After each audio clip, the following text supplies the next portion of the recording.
পাকিস্তানের জনপ্রিয় অভিনেত্রী হানিয়া আমির প্রথমবারের মতো ঢাকায় পা রেখেই আলোচনার ঝড় তুলেছেন। গত শনিবার রাজধানীর এক জমকালো অনুষ্ঠানে হাজির হয়ে তিনি হয়ে ওঠেন সবার নজরের কেন্দ্রবিন্দু। আর সেখানে ঘটে এক মজার কিন্তু চমকে দেওয়ার মতো মুহূর্ত।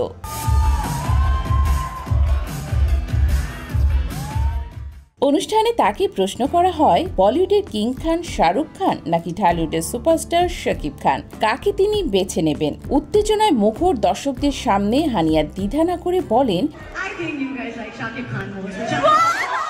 আর তখনই করতালি আর উচ্ছ্বাসে মুখরিত হয় পুরো আসর। মুহূর্তটি ভিডিও আকারে সামাজিক যোগাযোগ মাধ্যমে ছড়িয়ে পড়তেই শুরু হয় ব্যাপক আলোচনা।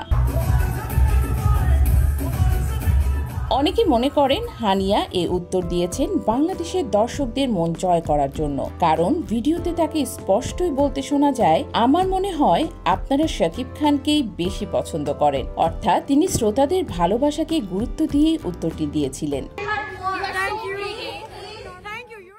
ব্র্যান্ড অ্যাম্বাসেডর হয়ে ঢাকায় ঝড়। শুধু তাই নয়, সম্প্রতি সানসিল্ক শ্যাম্পুর ব্র্যান্ড অ্যাম্বাসেডর হয়ে ঢাকায় এসেছেন হানিয়া আমির। সফরের সময় তিনি নিজের অফিসিয়াল ইনস্টাগ্রামে এক উচ্চ ছবি পোস্ট করে লেখেন, আমি তোমাকে ভালোবাসি। আর তাতেই যেন বাংলাদেশের সোশ্যাল মিডিয়া তোলপাড় হয়ে যায়। তার ছবি মুহূর্তেই ভাইরাল হয়। ভক্তরা ভরে দেন মন্তব্যে, প্রশংসা আর ভালোবাসায়। তবে সবাই যে তাকে নিয়ে এত মাতামাতি মেনে নিচ্ছেন তা নয়। সমালোচনার কণ্ঠ শোনা যাচ্ছে সমানভাবে। প্রশ্ন উঠছে, কেন আমাদের দেশীয় তারকাদের বাদ দিয়ে বড় ব্র্যান্ডগুলো বিদেশি মুখকে বেছে নেয়। বাংলাদেশে সুনহেরা তাসমিন, বিদ্যা সিনহা মিম সহ অসংখ্য প্রতিভাবান ও আন্তর্জাতিক মানের মডেল ও অভিনেত্রী রয়েছেন। তাদের সৌন্দর্য প্রতিভা কোনো অংশেই কম নয়। সেক্ষেত্রে পাকিস্তানের একজন সোশ্যাল মিডিয়া ইনফ্লুয়েন্সার থেকে অভিনেত্রী হওয়া হানিয়া আমির কি সত্যিই আমাদের শিল্পীদের রূপ, গুণ ও অভিনয়ের কাছাকাছি? অনেকের মতে আমাদের মেয়েরাই আমাদের ব্র্যান্ডের আসল অ্যাম্বাসেডর হওয়া উচিত।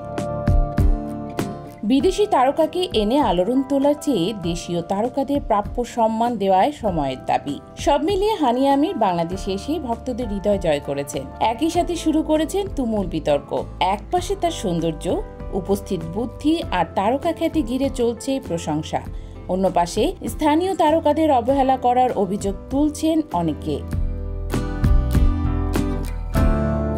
অতএব হানিয়া আমির ঢাকায় এসে স্পষ্ট করে দিয়েছেন, তিনি শুধু একজন বিদেশি তারকা নন, বরং বাংলাদেশি বিনোদন প্রেমীদের জন্যও তিনি এখন আলোচনার কেন্দ্রবিন্দু।